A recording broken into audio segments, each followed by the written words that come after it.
Jadi 200 T hari Jumat sudah masuk ke perbankan. Uangnya udah nongkrong di sana. Sekarang saya duga para dirut bank pusing. Mau nyalurin kemana? Karena gini saya bilang, kalau kita gagal memperbaiki nanti 16.000 orang pegawai bea cukai dirumahkan.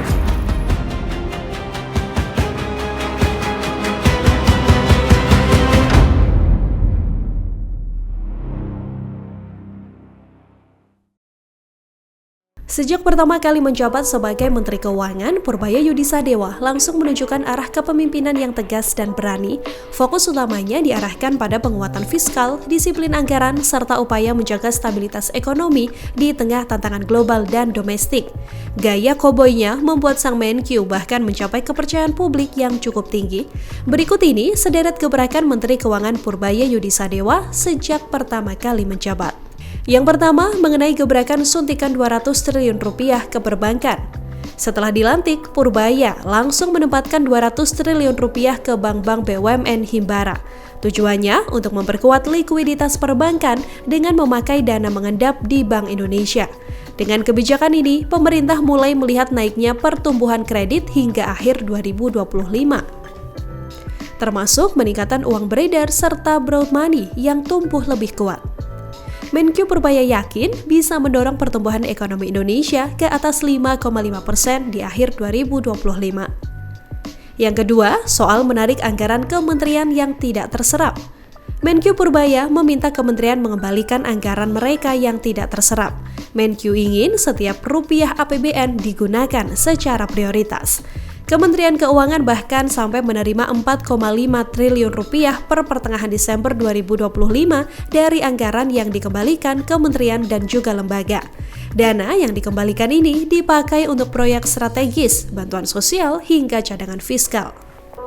Gebrakan ketiga dengan meminta dana APBD yang tidak terserap. Menkyu Purbaya mengatakan 234 triliun dana pemerintah daerah masih nganggur hingga kuartal 3 2025. Kemendagri juga bergerak cepat dan meminta daerah mempercepat realisasi APBD 2025. Jawa Barat melalui Gubernur Deddy Mulyadi bahkan kini melaporkan APBD Jawa Barat setiap harinya di media sosial pasca keputusan dari Purbaya tersebut. Selanjutnya, memprioritaskan menarik investor asing dengan transfer teknologi. Menkyu Purbaya menegaskan Indonesia terbuka bagi investasi asing, namun tujuannya jangka panjang. Pemerintah jadi lebih selektif menerima investasi luar negeri dengan prioritas investor untuk transfer teknologi. Purbaya ingin Indonesia meningkatkan laju pertumbuhan ekonomi, bukan sekedar menambah angka investasi. Yang terakhir, Menkyu Purbaya juga mengancam akan membekukan bea cukai. Menkyu Purbaya mengakui citra bea cukai tidak baik dan perlu perbaikan serius. Purbaya kemudian memberikan waktu 1 tahun pada Presiden agar bea cukai bisa berbenah. Jika tidak berubah, operasional instansi ini akan dibekukan.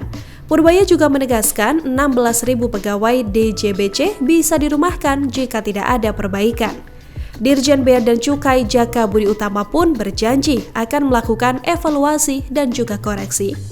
Kebijakan-kebijakan ini menegaskan komitmen dan transparansi, disiplin anggaran, serta penguatan ekonomi nasional. Tahun 2025 menjadi saksi awal transformasi fiskal Indonesia di bawah kepemimpinan Menteri Keuangan Purbaya Yudisadewa. Download Tribun X sekarang, menghadirkan lokal menjadi Indonesia.